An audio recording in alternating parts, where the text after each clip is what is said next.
C'était juste une courte introduction et je vais vous poser une question. Est-ce que vous saviez que la parentalité, c'était beaucoup la même chose? Semer, arroser, répéter les mêmes gestes, parfois pendant très très longtemps et souvent avec l'impression que rien ne se passe. Et pourtant, les semences ne sont pas vaines. Par exemple, si on prend l'exemple du dimanche, il y a tout un temps de préparation. Il faut s'habiller, il faut essayer de venir en forme, d'être bien disposé. Donc on prépare, c'est tout un rétro-planning. On prépare les enfants, on fait en sorte qu'ils aient bien mangé, qu'ils se soient dépensés le matin pour qu'ils soient attentifs ensuite. On essaie d'être enjoués pour qu'ils participent à la louange, qu'ils soient attentifs aux mini-héros. On essaie de les solliciter après la leçon. Alors, ça parlait de quoi aujourd'hui? Et parfois, on a l'impression que c'est le néant. Et puis, un jour, comme ça, en fait, on les entend. Ils vont fredonner. En fait, ils n'ouvrent pas forcément la bouche pendant le dimanche, mais en fait, ils s'imprègnent des paroles, des attitudes qu'ils voient autour d'eux, qu'ils voient devant là. Et puis on les entend en fait dans la louange, on les entend reprendre, et c'est souvent très rigolo, des petits bouts de prière, des petits bouts de prédication, des parlers en langue, des petites choses comme ça qui captent à droite, à gauche. Nous, les parents, on a notre rôle, mais finalement, tous là dans la salle, vous avez aussi votre rôle. C'est un peu comme une grande famille, l'Église. Et pour vous faire sourire, nos enfants, par exemple, Luc adore danser. Dès qu'il y a des rubans, et du coup, à la maison, c'est la même chose. Voilà, elle a encore plus d'espace, même si elle n'a pas de spectateurs, c'est le show. Augustin, tout petit, pour lui, il a associé le baptême au fait de pleurer, parce qu'il avait vu quelqu'un se faire baptiser, et il pleurait pendant son témoignage, et du coup, il disait « Moi, je vais prendre mon baptême. Moi, je suis le baptiné. » Il était comme ça, puis il levait les mains pour qu'on prie pour lui. Et en fait, on a plein d'anecdotes comme ça. Il se mettait à chanter, et en fait, il enlevait les chaussures pour faire comme Kevin, qu'il avait vu faire la louange en chaussettes.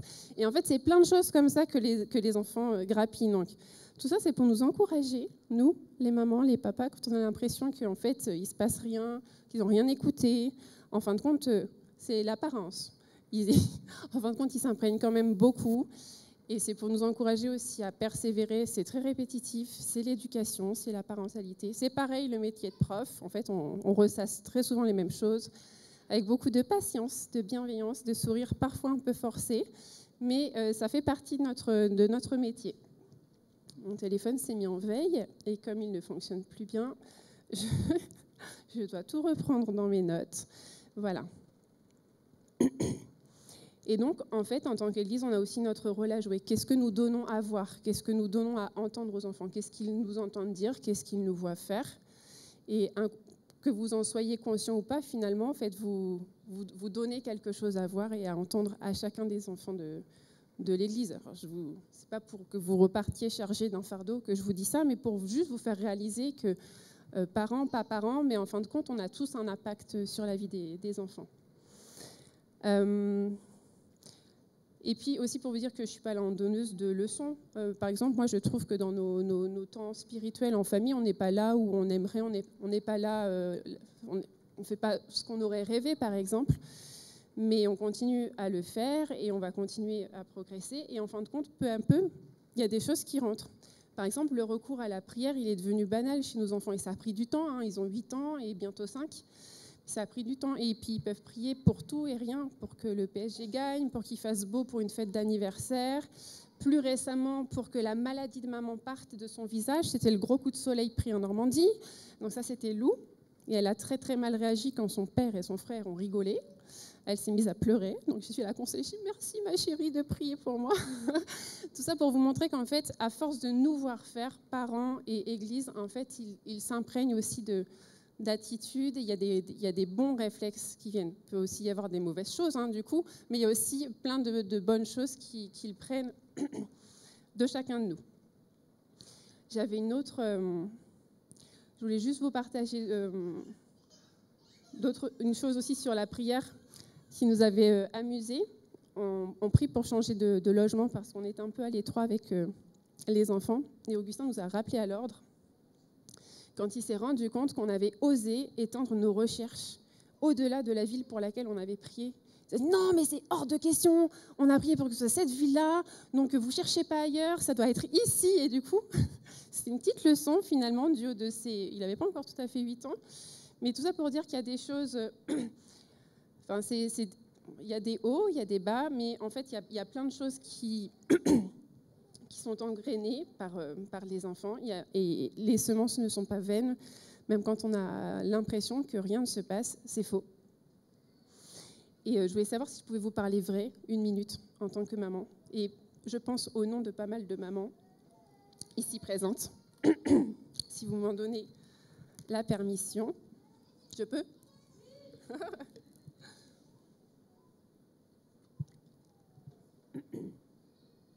On est un peu des mamans lionnes, donc en fait, on n'aime pas du tout les critiques ou les allusions sur nos enfants. Du tout. Et les allusions, elles sont parfois fines, parfois pas du tout. Et ce qu'on n'aime pas non plus, c'est les conseils qu'on n'a pas réclamés. Alors, c'est moi qui vais prendre, hein, mais je pense que je suis la maman qui s'exprime au nom de, peut-être pas toutes les mamans, mais de beaucoup de mamans. Donc, sachons voir et aussi dire ce qui est positif. Parce que le négatif, il est facile à voir, il est facile à verbaliser, et parfois, il faut un peu plus de concentration pour détecter ce qui est positif et d'intentionnalité en fait pour le dire. Et en fin de compte, c'est de ça dont nous on a besoin. Quand vous nous voyez avec les traits tirés ou quand vous voyez un enfant qui ne tient pas en place, en fait, des fois, c'est une semaine de combat, une semaine de galère, une galère jusqu'au dernier moment avant d'arriver à l'église, jusqu'au moment où on coupe le moteur. Et en fait, en tant que communauté, on peut être vraiment là tous comme des alliés. Donc déjà, notre première allié, c'est le Seigneur, c'est notre conjoint aussi quand on a la chance d'être en couple pour élever ses enfants, mais c'est aussi nous, l'Église, quoi. Sachons être des soutiens les uns pour les autres, sachons écouter plus que parler, et donc être prompt à écouter, mais lent à formuler des conseils. Ça ne veut pas dire qu'on n'en a pas besoin, mais ça veut dire que si ça arrive comme ça, comme un cheveu sur la soupe, en fait, on ne sera pas forcément réceptif. C'est même plutôt l'inverse qui va se produire. Et le métier de parent comporte beaucoup de challenges.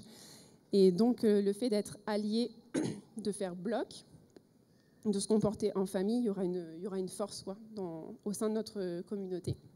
Voilà, je laisse la parole à mon cher et tendre.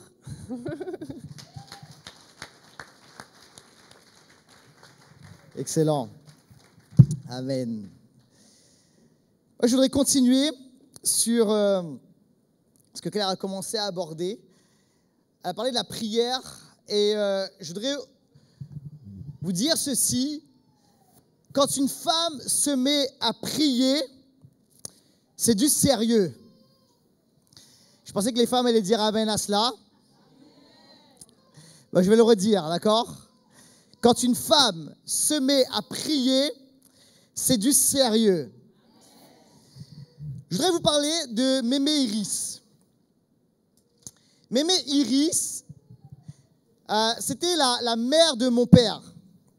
C'était la vraie maman créole, vous voyez, elle mettait des robes à fleurs là, comme les mamans créoles savent en mettre. Et surtout, c'était une femme de Dieu incroyable. Et elle marchait avec le Seigneur, cherchait Dieu dans la prière, ratait jamais une réunion d'église, était profondément passionnée par Jésus. Et en fait, pendant des années et des années et des années, elle a prié pour le salut de mon père et également pour notre salut, pour le salut de notre famille. Elle a fait ça pendant 20 ans, les amis. 20 ans de prière. Alors que mon père, à cette époque-là, vous voyez, comme ça, il est passionné par Jésus, à fond pour le Seigneur, etc. Vous voyez, à l'époque, il y a plus de 20 ans de cela, ce n'était pas tout à fait la même chose. Par exemple, lorsqu'on allait à un mariage, il allait à la mairie et il attendait à l'extérieur de l'église, mais il ne voulait surtout pas rentrer dedans. OK ? Et Dieu l'a transformé, l'a changé. Et Mémé Iris lui disait ceci: de force ou de gré, tu plieras le genou devant le Seigneur. OK? Alors ça, c'est quoi? C'est les paroles d'une maman chrétienne qui est passionnée par Jésus, qui cherche Dieu de manière incroyable dans la prière. Et elle n'a pas vu de ses yeux, mais mon père a bien plié le genou devant le Seigneur et il l'a fait de gré, avec joie. Quelqu'un a dit amen à cela. Et aujourd'hui, c'est un prédicateur de l'évangile et toute la famille a été sauvée. Mais vous savez ce qui s'est passé? C'est parce qu'il y a une femme, une maman, qui s'est mise à prier. Et elle a prié non pas 1 mois, pas 2 mois, pas 6 mois. Elle n'a pas prié juste 1 an. Elle n'a pas prié juste 2 ans, pas 5 ans, pas 10 ans, pas 15 ans. Elle a prié 20 ans avec force et persévérance. Et elle a vu, littéralement, enfin elle n'a pas vu, mais le résultat, c'est que la famille entière a été transformée, sauvée et a accepté Jésus. Parce que Dieu écoute les prières d'une maman qui prie. Quelqu'un dit amen à cela. Est-ce qu'il y a des mamans qui prient dans ce lieu? Oui, il y a des mamans qui prient. Dieu entend vos prières. Dieu entend votre cœur. Parce qu'une maman qui prie, c'est comme une lionne qui rugit et qui crie devant le Seigneur. Alors, lorsqu'une femme se met à prier, c'est du sérieux. On va lire un passage ensemble qui se trouve dans l'évangile de Luc au chapitre 10, au verset 38 à 42. Et on va parler de Marthe et Marie. Évangile de Luc, chapitre 10, versets 38 à 42. Voici ce qu'il est écrit. Pendant qu'ils étaient en route, Jésus entra dans un village. Là, une femme nommée Marthe l'accueillit dans sa maison. Elle avait une sœur appelée Marie. Celle-ci vint s'asseoir aux pieds de Jésus et elle écoutait ce qu'il disait. Pendant ce temps, Marthe était affairée aux multiples travaux que demandait le service. Elle s'approcha de Jésus et lui dit, « Maître, cela ne te dérange-t-il pas de voir que ma sœur me laisse seule à servir? Dis-lui donc de m'aider. » C'est des embrouilles entre sœurs. Hein? Mais le Seigneur lui dit, « Marthe, Marthe, tu t'inquiètes, tu t'agites pour beaucoup de choses. Il n'y en a qu'une qui soit vraiment nécessaire. Marie a choisi la meilleure part et personne ne la lui enlèvera. » Alors dans ce passage, on ne dirait pas, mais Jésus est en train de réhabiliter spirituellement les femmes. Parce qu'à l'époque de Jésus, faire ce que Marie faisait, ce n'était pas autorisé. Marie est assise aux pieds de Jésus, elle reçoit l'enseignement du rabbi Jésus et elle est littéralement dans une position de disciple qui suit son maître, qui reçoit son enseignement et qui va ensuite relâcher le même enseignement. Sauf que, à l'époque, c'était interdit pour une femme. En fait, une femme ne pouvait pas être disciple d'un rabbi comme Jésus. Et ce qu'elle pouvait faire, c'était ce que faisait Marthe, c'est-à-dire s'occuper des affaires purement de la maison. Et ce n'est pas un problème, ok? Mais faire ça, c'était littéralement interdit. Et Jésus, et je ne sais pas si vous l'avez vu dans ce passage, va littéralement réhabiliter à ce moment-là, spirituellement les femmes.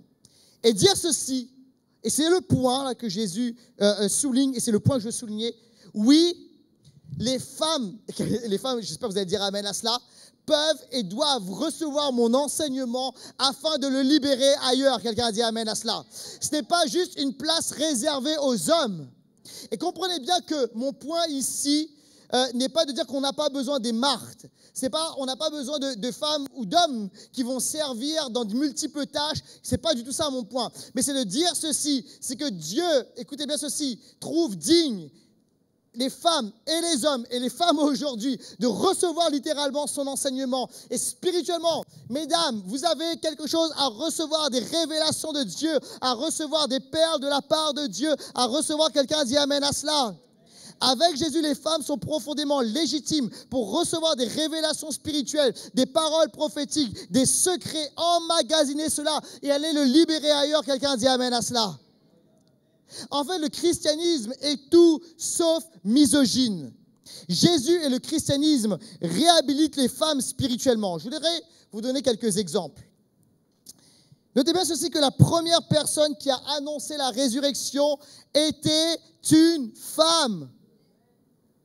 C'est-à-dire que la première évangéliste, la première allait dire « Hey, Jésus est ressuscité d'entre les morts ». Ce n'était pas un homme, c'était une femme. On va lire le texte ensemble. Jean chapitre 20, versets 13 à 18.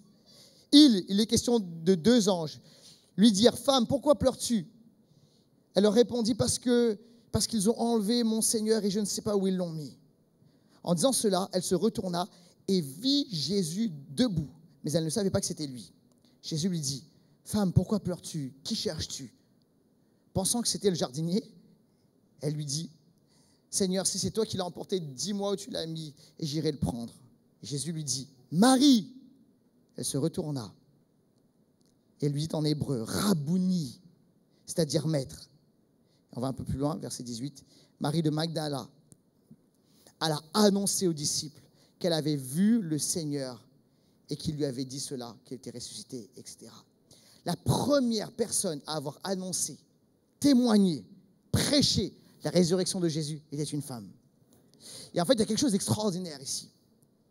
C'est qu'à l'époque, les religieux, hommes, se tapaient la poitrine en disant ceci, « Merci éternel de ne pas m'avoir créé femme. » Et en fait, à l'époque, le témoignage des femmes était considéré comme sans valeur.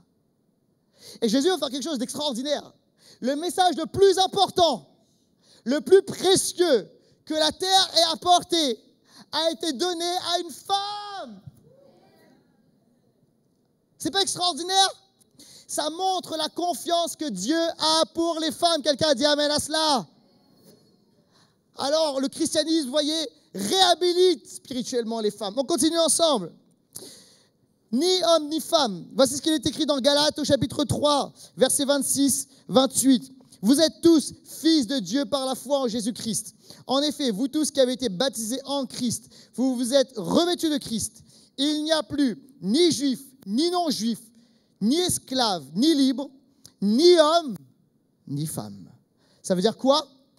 Et là, écoutez bien, nous on lit ça, on dit, bah oui, normal, ok, en mode 21e siècle. Mais là, cette parole de l'apôtre Paul, c'est puissant, les amis. De dire, il n'y a plus, alors déjà, ni juif, ni grec, enfin, ni non-juif, ça c'est bon, j'ai pas le temps d'expliquer, ni esclave, ni homme libre, tout ça, j'ai pas le temps d'expliquer, mais de dire, ni homme, ni femme, alors que dans l'esprit antique, il y avait une graduation, d'accord, un niveau de valeur non équivalent, l'apôtre Paul dit ceci, écoutez bien, aux yeux de Dieu, il n'y a ni homme ni femme. Les deux ont reçu le Saint-Esprit, les deux ont reçu Jésus, les deux ont reçu la puissance de Dieu, les deux ont reçu un potentiel, les deux ont reçu de la valeur de la part du Seigneur. Quelqu'un a dit amen à cela. Écoutez bien, mesdemoiselles, mesdames, vous qui êtes ici, Dieu vous a mis du lourd en vous, Dieu a mis sa puissance en vous, Dieu a mis son esprit en vous et il veut se servir de vous. Quelqu'un a dit amen à cela. Alléluia. On continue ensemble. Oh, je vais enfoncer le clou. On y va? Andronicus et Junia. Romains 16, 7. Quand j'ai lu ça, j'avais 20 ans. J'assure, ça m'a secoué. Un petit passage, un prénom, ça change tout. Romains 16, 7. Saluez Andronicus et Junia. Notez bien, Junia. Dites avec moi, Junia. Qui sont du même peuple que moi. Ils ont été mes compagnons de captivité. Ils sont très estimés en tant qu'apôtres. Eux qui se sont même convertis à Christ avant moi. Andronicus est un prénom masculin. Junia ou Junia est un prénom féminin latin. Donc il est question d'un homme et d'une femme. Bravo. Pour ceux qui n'ont pas répondu, il n'y avait pas de piège. Hein. Et l'apôtre Paul dit ceci, ils sont très estimés en tant que quoi? Je n'ai pas entendu. En tant qu'apôtres. Oh oh. Alors là, pour certains, c'est un retournement théologique.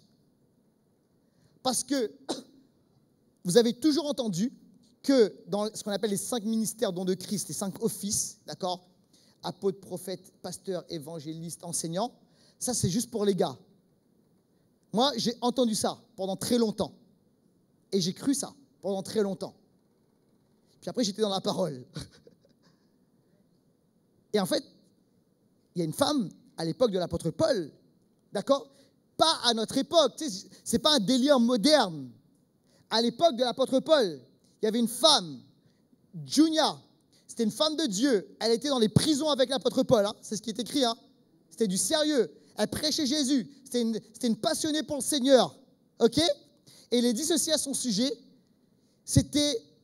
Ils font partie, donc Andronicus et Junia font partie des apôtres très estimés. Alors écoutez bien ceci. Il y a des femmes ici, il y a des filles ici. Vous avez reçu de la part du Seigneur un ministère don de Christ. Vous êtes appelés à prêcher l'évangile, à enseigner la parole de Dieu. Le Saint-Esprit a mis des dons extraordinaires en vous. Et tu dois briser les mensonges religieux, légalistes, qui disent que ça, c'est réservé aux hommes. Absolument pas. L'apôtre Paul nous dit ceci, c'est qu'il y avait une femme à son époque qui était une prédicatrice de l'évangile, qui s'est levée, qui a été dans les chaînes, dans les prisons, parce qu'elle aimait Jésus de tout son cœur. Et elle n'a pas hésité à aller jusqu'au bout. Et elle a prêché la parole. Et c'était quoi? C'était une apôtre. Elle avait un ministère apostolique. Elle a fondé des églises. C'est ce que ça veut dire, les amis. Alors écoutez bien, ne vous laissez pas freiner par les mensonges que vous avez pu recevoir. Ne vous laissez pas limiter par les mensonges de l'ennemi parce que vous êtes une femme. Écoutez bien ceci, ce qui va vous arrêter, c'est juste les limites que Dieu va vous poser. Mais ce que Dieu a mis en vous, laissez-le s'exprimer. Dieu a placé du lourd, que quelqu'un dise amen à cela et applaudisse le Dieu qui a créé hommes et femmes. Alléluia. Alléluia. Alors, mesdames, jeunes filles, vous avez reçu l'onction. Vous avez reçu l'onction. Et je voudrais vous parler, oui, de la prière. Parce que Dieu entend la prière. Alors, Dieu entend même la prière des petites filles. Je voudrais vous raconter cette histoire. Notre petite Lou, Claire en a parlé, qui va avoir 5 ans dans quelques jours. Récemment, c'était un matin, ça devait être un samedi matin, je crois. Elle cherchait un petit Playmobil. Et elle en a plusieurs, mais elle cherchait ce Playmobil qu'elle ne trouvait pas. D'accord?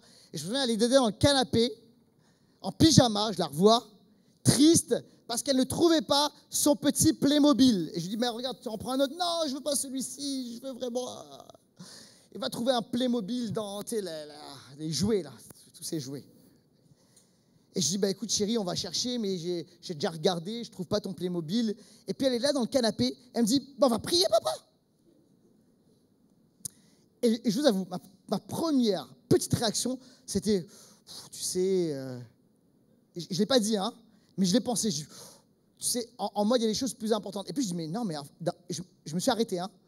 Je dis, mais si c'est important pour elle, c'est important pour le Seigneur. Et Jésus entend ses prières. Je dis, t'as raison. Tu devrais prier pour ça. Est-ce que tu veux prier? Elle me dit, oui, je vais prier pour ça, pour retrouver mon Playmobil. Elle a fermé les yeux. Et puis, elle dit, Jésus, aide-moi à retrouver mon Playmobil. Très simple, s'il te plaît, Jésus. Amen, alléluia. Fini. Écoutez bien ceci. Quelques minutes plus tard, Claire est en train de la préparer dans la chambre, de l'habiller, etc., la coiffer. Et Claire retrouve, quelques minutes plus tard, ce petit Playmobil. Moi, j'avais regardé, je n'ai rien trouvé, d'accord? Et Claire avait retrouvé à ce moment-là ce petit Playmobil. Elle dit, j'ai retrouvé le Playmobil.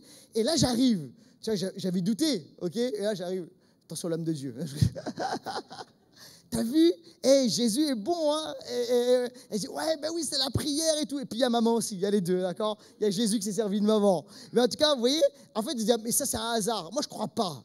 Moi, je crois véritablement que Dieu est en train de bénir cette petite fille et Dieu est en train de lui montrer, je suis avec toi dans les moindres détails de ta vie parce que je t'aime à ce point-là. Dieu écoute les prières d'une petite fille de presque 5 ans qui recherche son Playmobil et Dieu entend également tes prières. Quelqu'un a dit amen à cela?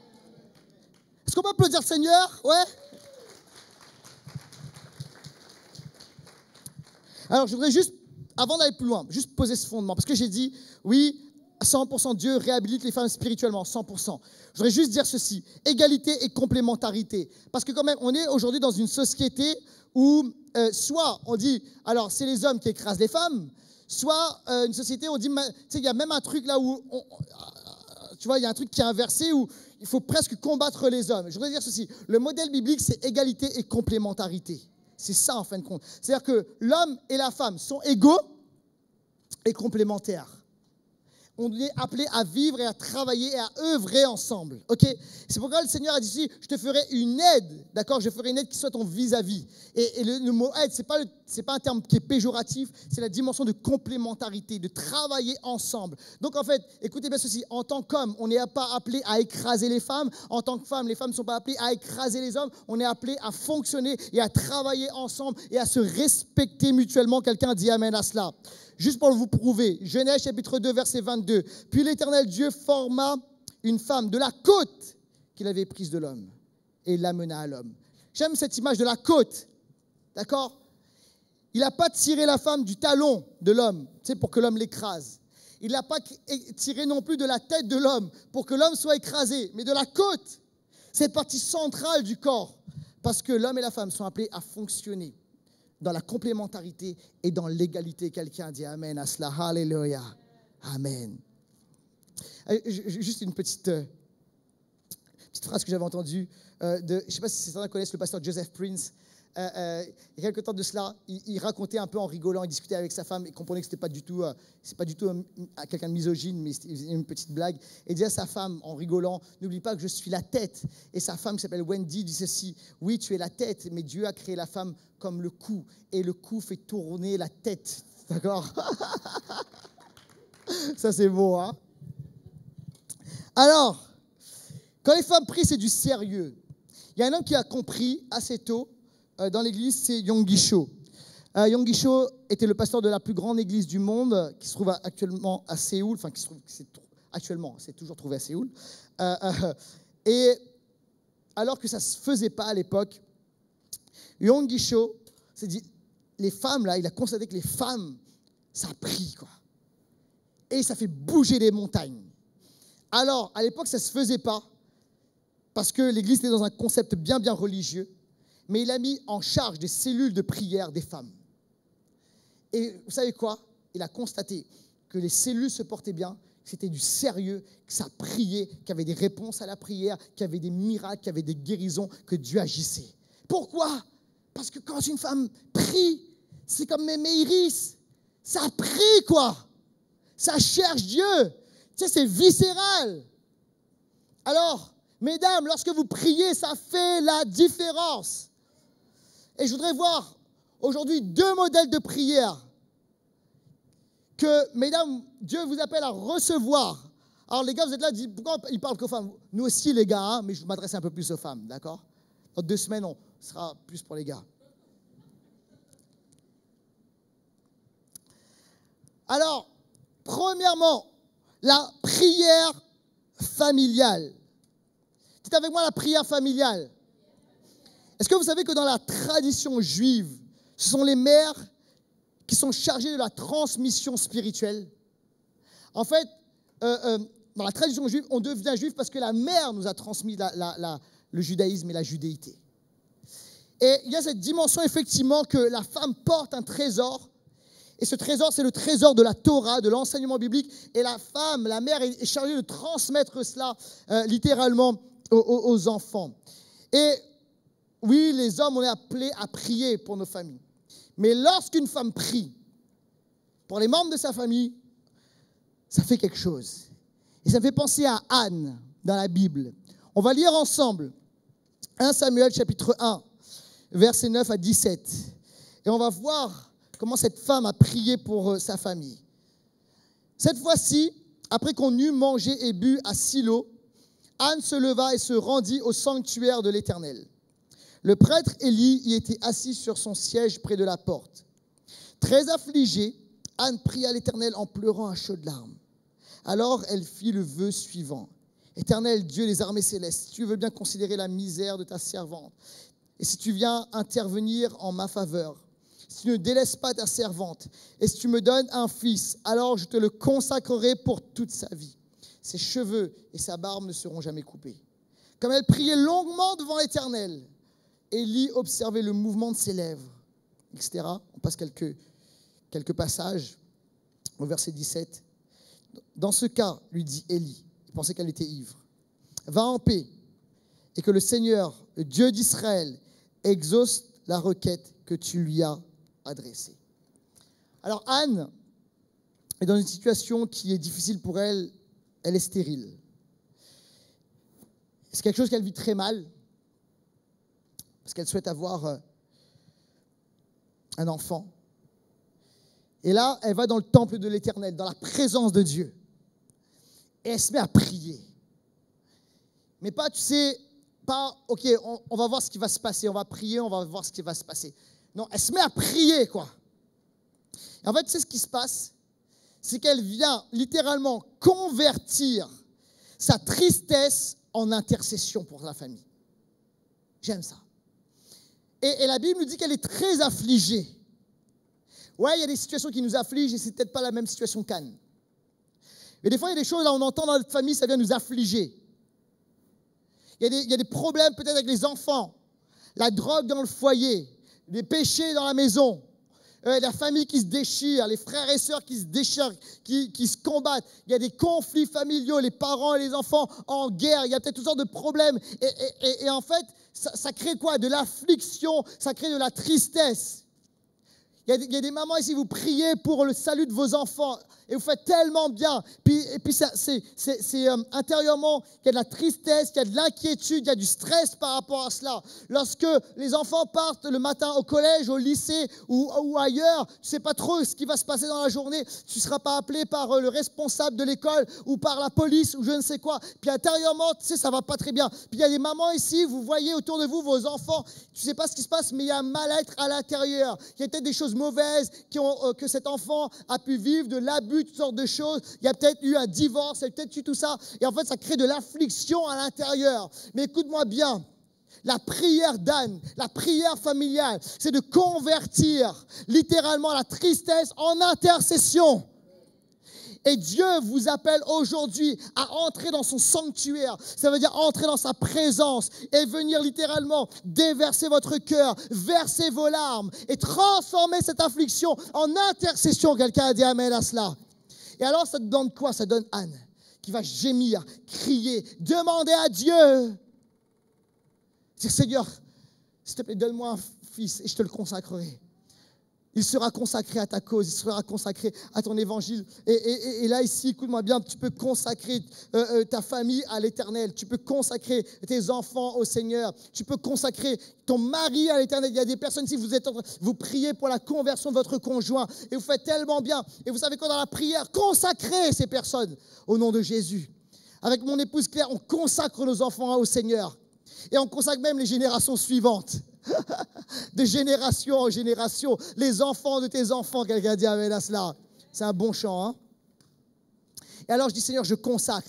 Et avec nos enfants, on leur dit, chez les Rupis, on est chrétiens. On aime Jésus, on sert Dieu, on marche avec le Seigneur. Quelqu'un a dit amen à cela.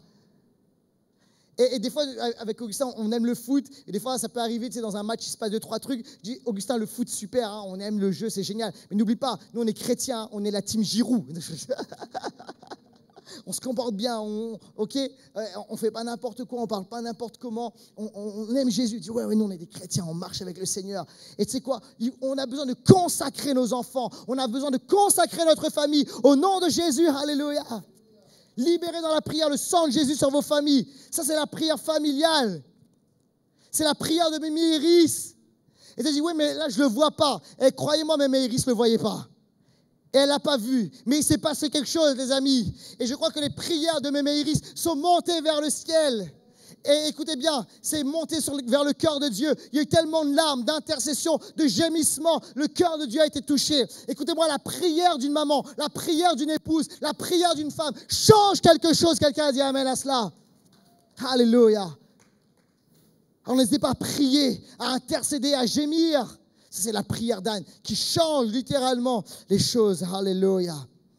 Alors, vous priez pour vos enfants, priez pour votre époux, priez pour la famille qui ne connaît pas Jésus, priez pour stopper la drogue, le péché chez vos ados, priez pour tout cela au nom de Jésus. Et puis priez, peut-être vous avez des parents qui ne sont pas chrétiens, priez pour vos parents au nom du Seigneur. Alléluia, ça c'est la prière familiale. Deuxièmement, la prière qui change les choses, la prière sérieuse d'une femme. Deuxièmement, c'est la prière sociétale. Alors oui, mesdames, priez pour vos familles. Mais la prière, lorsqu'une femme se met à prier, ça peut changer aussi une société. Ça peut changer un pays, ça peut changer une nation. Et là, je voudrais vous parler d'Esther. Alors, il y a une Esther dans la salle. C'est une fille de Dieu. Et il y avait une Esther aussi dans la Bible, qui était une fille de Dieu redoutable.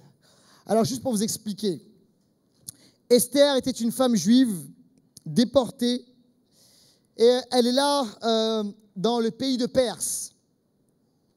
Et Dieu lui a donné plusieurs choses, mais une chose que Dieu lui a donnée, c'est la beauté. Et elle est tellement belle qu'elle a remporté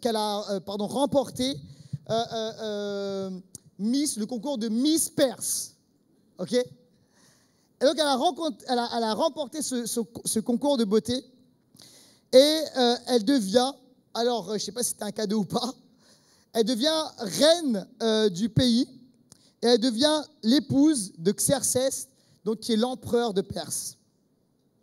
Loin de son pays, loin de sa famille, jeune fille juive déportée, loin de son pays, loin de sa famille, ses parents, qui arrive dans la cour du roi et qui est l'épouse du roi.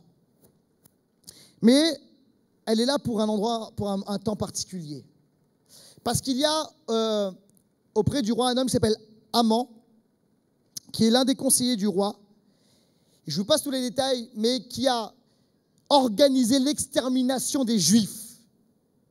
Vous voyez, c'est pas nouveau. Hein? Alors, ce gars est hitlérien. Et alors qu'il organise l'extermination des Juifs et il met tout un stratagème en place, Dieu va se servir de cette femme.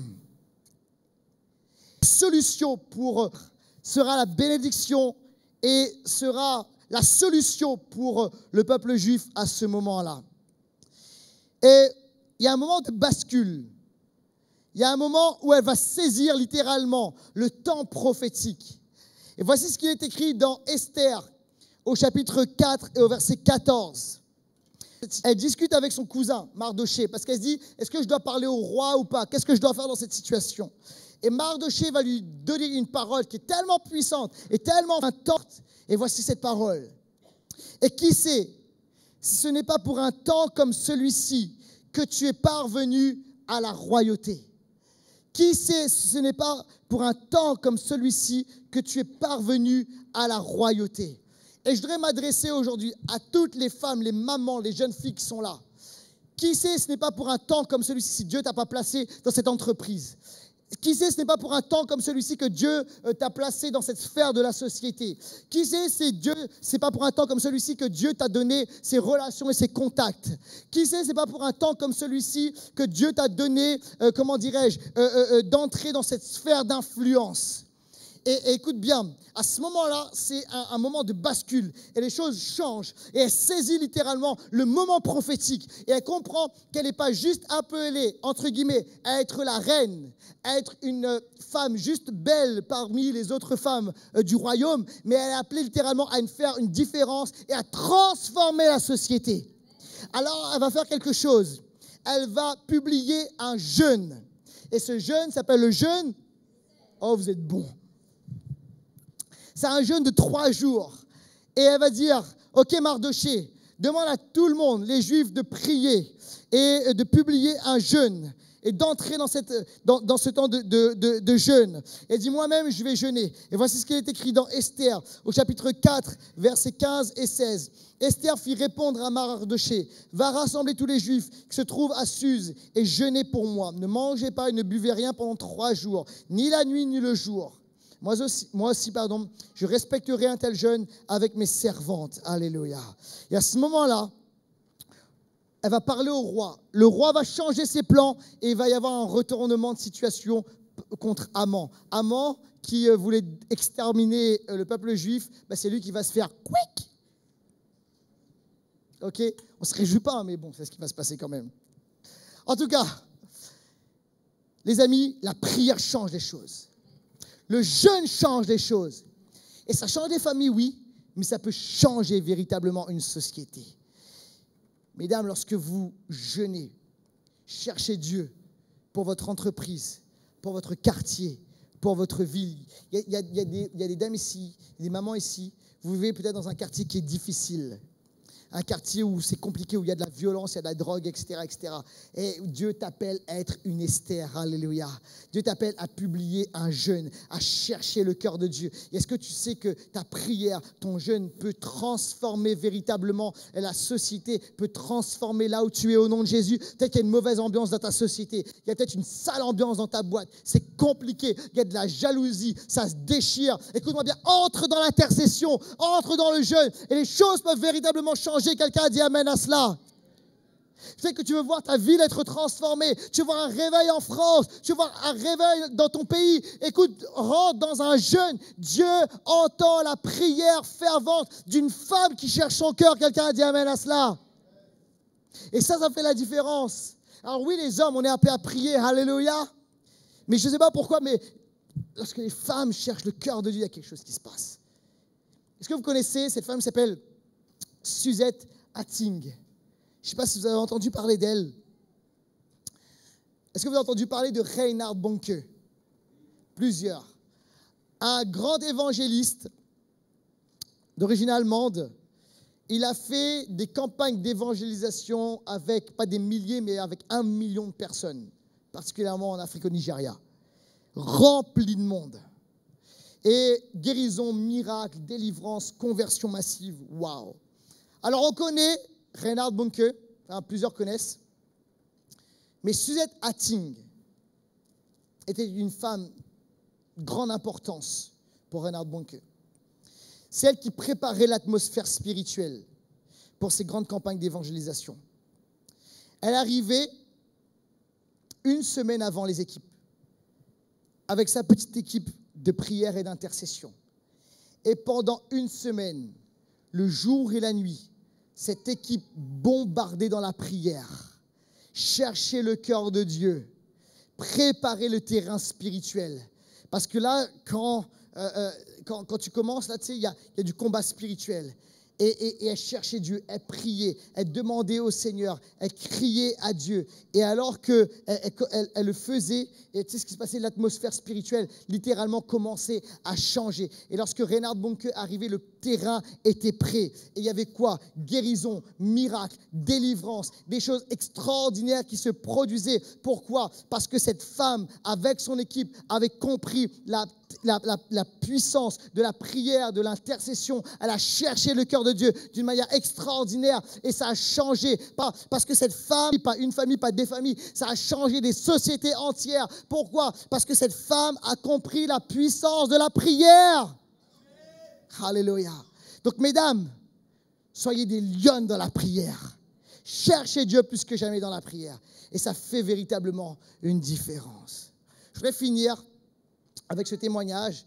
Je demandais à ma mère justement de ne pas se rasseoir et de venir sur l'estrade. Je demandais aussi à Sorina de bien vouloir s'approcher. C'est des femmes de prière.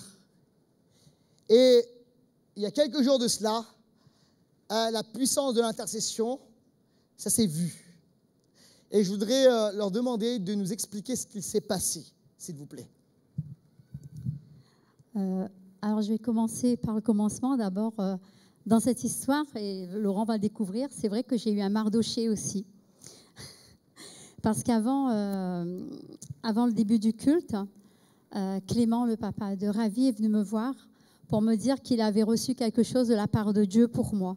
Bon, il y avait l'AG, donc du coup, j'étais très affairée. Et avant le début du culte, j'étais en train de discuter, je l'ai vu revenir en insistant, en me disant « Non, mais il faut absolument que je te parle avant le culte. » Bon, je lui dis « Bon, ok, d'accord, ok, donc je vais le voir. » Et là, il me dit « Voilà, je sais que tu reçois des paroles de la part de Dieu, même si des fois tu penses que les gens ne reçoivent pas, il faut le libérer parce que je sais. » Je dis « D'accord, merci. Okay. Pas de sens, il faut que tu le dises, ça vient de Dieu. » Je dis « D'accord, merci. Okay. » Et après, trop, il voulait en venir, mais bon, je le remercie, je reçois. Et après, donc, et là, pendant que je priais, je ressens fortement ce moment d'intercession et de prière. Et là, pendant que je priais, je ressens fortement sur mon... L'esprit me dit, demande à Sorina de prier pour sa belle-fille. Sa belle-fille, je ne la connais pas. J'en ai plus. Je ne l'ai jamais vue, mais je ne la connais pas. Puis pourquoi prier pour sa belle-fille? Je ne reçois rien de plus. Je dis, bon, allez, je dis, ça vient de moi. Puis je repense à ce qu'il me dit Clément. Et ça revient. Demande à Sorina de prier pour sa belle-fille. Il faut qu'elle prie maintenant pour sa belle-fille. Je me retourne, je vais la voir. Puis je lui dis, Sorina, écoute, je ne sais pas. Saint-Esprit me dit qu'il faut prier pour ta belle-fille. Elle me dit, ok, on va prier. Elle me dit, mais tu as reçu quoi? Je lui dis, je ne sais pas, il faut juste qu'on prie pour ta belle-fille. Donc, on a prié pour sa belle-fille. Et la suite, c'est Sorina qui va vous le dire. On a commencé de prier pour ma belle-fille, elle s'appelle Bianca. Et je sais que Bianca et Dani, notre fils, ils prient pour avoir des enfants depuis plus de 10 ans. Ils sont mariés déjà depuis 11 ans. Et on a prié pour ça, pour avoir des enfants. Et j'ai senti très fort de prier pour la protection. Et je ne savais pas pourquoi de prier pour la protection. Je sais qu'ils vont bien, tout va bien dans leur vie. Et on a prié tous les deux pour les enfants et pour la protection aussi. Bon, le culte c'est fini. On a rentré chez nous et le soir, on a reçu un texto de la part de ma belle-fille pour nous dire que, en fait, elle se promenait dans leur ville avec une de sa copine et les deux, ils sont passés sur le trottoir à côté d'un rue principale. Et quelques minutes après, quand ils sont passés, un chauffeur de camion qui était ivre, bien alcoolisé, il conduisait le camion et le camion, il est déraillé de la rue, il est tombé sur le trottoir. Et dans le moment quand elles sont passées par là, elles ont parlé avec un de leurs voisins de là-bas. Ils ont salué, ils ont dit quelques mots. Et après, les deux, ils sont partis. Et 3-4 minutes après, quand les deux sont passés par là, le camion, il est tombé, il a écrasé leur voisin, il est décédé tout de suite. Et j'ai lu le message. J'ai appelé Yohan parce qu'il était dans la chambre d'à côté. Je disais, viens voir quelque chose. Et Yohan, il est venu, il a vu aussi le message et il a dit, appelle tout de suite Françoise pour lui dire pourquoi le Seigneur lui avait dit aujourd'hui de prier pour Bianca. Ouais.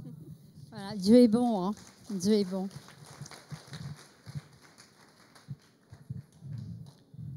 Alors voici les images du camion qui s'est renversé. Il y a une deuxième image, on va apparaître.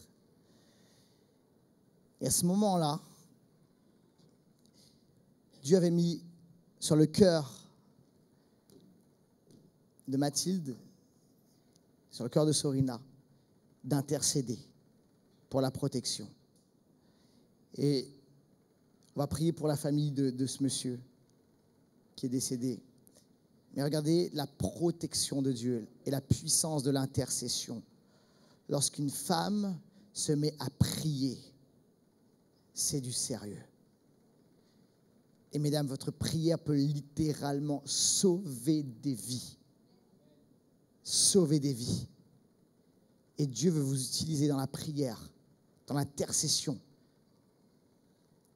pour changer non seulement les familles, mais pour changer la société. C'était tout mon message aujourd'hui pour la fête des mères. Je dis, Seigneur, qu'est-ce que je peux prêcher? Le Seigneur me dit, dis aux femmes que je leur donne un appel et un don particulier pour la prière et pour l'intercession, et que ça fait une différence. Comme Anne, comme Esther, et qu'elles ont reçu l'onction au nom de Jésus.